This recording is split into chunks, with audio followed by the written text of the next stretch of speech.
Nous nous trouvons actuellement sur le site du château d'Ardelot, construit au 19e siècle par le duc anglais John Wintley, avec un style néo-Tudor.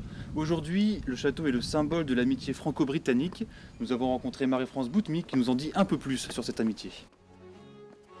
Le conseil départemental a décidé de dédier ce château à l'identité franco-britannique, montrer que la culture britannique, elle est quand même très présente dans notre culture française.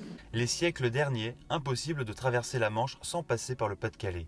On trouve des traces de ce passage obligatoire dans la culture, l'histoire et le patrimoine. Les architectes ont imaginé que le propriétaire anglais, Henry Guy, aurait pu être influencé à la fois par du décor anglais et du décor français. Cette fleur de lys a été mise en parallèle avec la rose Tudor qui a été dessinée dans le plafond.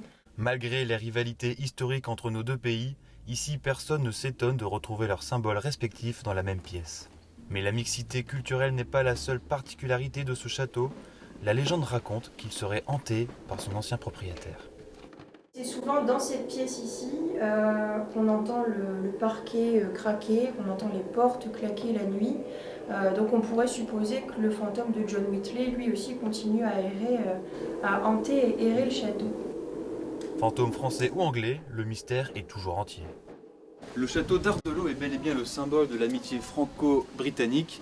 Et d'ailleurs, les visiteurs anglais encouragent le musée à faire perdurer l'histoire forte entre nos deux pays, même depuis le Brexit.